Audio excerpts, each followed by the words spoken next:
Hello friends, welcome back to my channel. तो आज के इस वीडियो में हम लोग एनीमिया के बारे में जानने वाले हैं, यानी खून की कमी होना। आजकल आप सभी को सुनते होंगे कि मुझे काम करने में बहुत थकान होती है, सीढ़ियों को चढ़ने में थकान होती है, मैं ये काम नहीं कर पा रही, वो काम नहीं कर पा रहा, बहुत जल्दी थकान हो जाता है, आलस होती है। तो उसका कारण हो सकता है कि एनीमिया हो, यानी आपके शरीर में खून की कमी हो गई हो।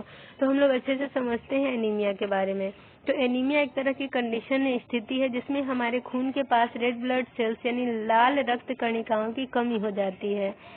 इसके कारण क्या होता है कि हमारे शरीर में ऑक्सीजन की भी कमी होने लगती है, जिसके कारण ऑर्गन्स डैमेज हो सकते हैं। अब है कि नॉर्मल कितना आरबीसी यानी रेड ब्लड सेल्स हमारे बॉडी में होने चाहिए। तो महिलाओं और पुरुषों के लिए अलग अलग यहाँ पे रेंज दिए गए हैं। यानी महिलाओं में देखें तो 4.2 से 5.4 मिलियन हो सकता है, ठीक है। होना चाहिए कितना, तो 4.2 से 5.4 मिलियन होने चाहिए महिलाओं में, और पुरुषों में 4.7 से 6.1 होना चाहिए, ठीक है। तो मेल में 4.7 से 6.1 मिलियन होने चाहिए, और फीमेल में 4.2 से 5.4 मिलियन होने चाहिए। तो नॉर्मल रेंज आप लोगों ने देख लिया। तो इसको याद रखिए कि 4.5 से 6 पुरुषों में और 4.5 से 5.5 महिलाओं में। अब है कि टाइप्स देखें तो एनीमिया कितने तरह के होते हैं। तो अगर हम लोग इसके साइज के ये से देखें बेसिस पे, तो मेनली क्या होता है कि माइक्रोसाइटिक, मैक्रोसाइटिक, नॉर्मोसाइटिक होता है, ठीक है। और अगर इस तरीके से देखें तो आयरन डिफिशियंसी एनीमिया होता है, विटामिन डिफिशियंसी एनीमिया होता है, प्लास्टिक एनीमिया होता है, सिकल सेल एनीमिया होता है। तो ये सारे टाइप हैं। अगर 5 नंबर का आता है तो ज़्यादा डिटेल में लिखना नहीं है। अगर 10 नंबर का आता है तो इन सब को आप डिफाइन कर सकते हैं कि माइक्रोसाइटिक, मैक्रोसाइटिक, नॉर्मोसाइटिक क्या होता है, या प्लास्टिक एनीमिया क्या है, मेगालोब्लास्टिक एनीमिया क्या है, iron deficiency anaemia, vitamin deficiency anaemia, sickle cell anaemia क्या है। अभी की कॉजेज देखते हैं किस कारण से होता है। तो अगर मान के चलिए कोई अपने डाइट में आयरन बहुत कम ले रहे हैं, या फिर आयरन सही मात्रा में ले रहे हैं लेकिन वो एब्जॉर्ब नहीं हो रहा सही तरीके से, शरीर उसको नहीं ले रहा है, या फिर शरीर से बाहर वो बहुत ज्यादा एक्सक्रीट आउट हो जा रहा है, बाहर निकल जा रहा है। और होता है कि अगर किसी का एक्सीडेंट हो गया, ट्रॉमा हो गया है, तो ब्लड लॉस बहुत ज्यादा हो गया है, या फिर किसी का मेंस्ट्रुअल ब्लीडिंग जो होता है वो बहुत ज्यादा हैवी होता है, बहुत ज्यादा खून बहता है पीरियड्स के टाइम में, तो ये भी कारण है। फिर हमारा शरीर जो है वो खुद के सेल्स को डिस्ट्रॉय करने लगता है, तो ये ऑटो इम्यून भी हो सकता है, ठीक है। तो ये सारे कुछ कारण हैं कि, और प्रेगनेंसी के टाइम में भी हो सकता है। तो ये सारे कारण हैं जिसके कारण एनीमिया हो सकता है किसी को।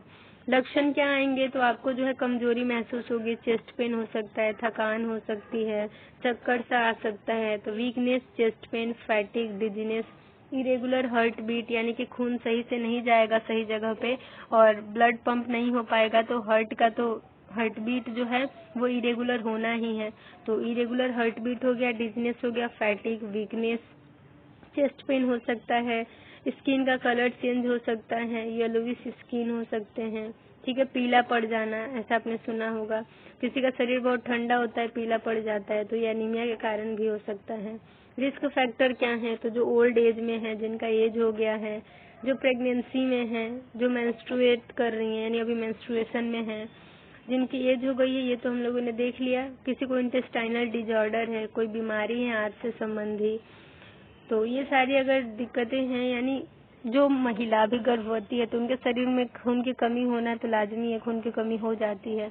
तो गर्भवती महिला में जिसका उम्र हो गया है, उसको जो मेंस्ट्रुएशन में है यानी पीरियड्स जिसको हो रखे हैं, इंटेस्टाइनल डिजॉर्डर यानी आंत से संबंधी बीमारियों में हो सकता है। डायग्नोस्टिक इवेल्युएशन यानी क्या क्या जांच करवाएंगे, तो हम लोग सीबीसी करवा लेते हैं, और ज्यादा जरूरत हो तो एमआरआई लास्ट ऑप्शन है एमआरआई करवाने का, जिससे पता लग जाए कि कहीं बोन मैरो का डिसफंक्शन तो नहीं है, बोन मैरो सही से काम कर रहा कि नहीं, कि अपना ही शरीर अपने ही सेल्स को डिस्ट्रॉय कर रहा है, या फिर किस चीज की कमी हो रही है जिसके कारण हमारा जो है खून का कमी हो रहा है, कितना भी दवा देने, कितना भी ट्रीटमेंट देने पे सही नहीं हो रहा। तो एमआरआई, सीटी स्कैन करवाना जरूरी होता है, एक्सरे भी करवा लेते हैं। फिर ट्रीटमेंट, तो ट्रीटमेंट में क्या होता है, तो डिपेंड करता है कि एनीमिया किस तरीके का है, कौन सा प्रकार है एनीमिया का। तो दवाइयाँ देते हैं यानी मेडिकेशन दे देंगे। ज्यादा खून की कमी हो गई है, ब्लड लॉस ज्यादा हो गया तो ब्लड ट्रांसफ्यूजन यानी खून चढ़ा देंगे। डाइट उनको कहेंगे मेंटेन करने के लिए, ऐसी चीजें खाने को कहेंगे जिसमें कि आयरन ज्यादा हो, फॉलिक एसिड ज्यादा हो, ठीक है, खून जल्दी से बन जाए। फिर आपका इसमें है कि बचाव कैसे करना है, किसी का एनीमिया हो ही ना, पहले ही अपना बचाव कैसे करें। तो इससे जो है एनीमिया को प्रिवेंट नहीं किया जा सकता है, ठीक है, बहुत तरह के एनीमिया है जिससे बचा नहीं जा सकता है। तो लेकिन है कि आप जो है आयरन को मेंटेन करके, यानी आयरन सही मात्रा में लें, ठीक है, विटामिन सही मात्रा में लें, अपना खान पान सही करें, तो हो सकता है कि आपके शरीर में कभी एनीमिया यानी खून की कमी ना हो। कुछ देखिए अलग अलग तरह की एनीमिया है, तो कुछ से तो आप बचाव नहीं कर सकते, लेकिन कुछ है जो कि आपके हाथ में है, ठीक है। आप अपना खान पान, अपना डाइट, अपना लाइफ स्टाइल सही रख के उस तरह की खून की कमी से बच सकते हैं। कुछ है कॉम्प्लिकेशन, यानी क्या दिक्कतें हो सकती हैं। जिनमें खून की कमी है वो उनको प्रेगनेंसी में काफी दिक्कत होंगी, उनको बहुत ज्यादा ही थकान होगा, काम नहीं कर पाएंगे, पढ़ नहीं पाएंगी, कोई भी जो भी काम में मन लगा रही है वो काम नहीं कर पाएंगे अच्छे से। हार्ट प्रॉब्लम्स हो सकते हैं, या फिर लाइफ थ्रेटनिंग एनीमिया भी होता है, डेथ भी हो सकता है ज्यादा टाइम तक रहा तो ये सारी कुछ दिक्कतें हैं, ये सारे कुछ लक्षण, डायग्नोसिस जो भी था एनीमिया से जुड़ा वो सब था। तो आई होप ये वीडियो आप लोग के लिए हेल्पफुल हुआ होगा। तो इस वीडियो को यहीं पे एंड करते हैं। Thank you for watching my video. अगर आप चैनल पे नए हैं तो चैनल को सब्सक्राइब कर लीजिए, बेल आइकन को प्रेस कर लीजिए ताकि आपको सारी लेटेस्ट वीडियो के अपडेट्स मिलती रहें। And thank you, bye, take care. मिलते हैं नेक्स्ट वीडियो में नए टॉपिक के साथ।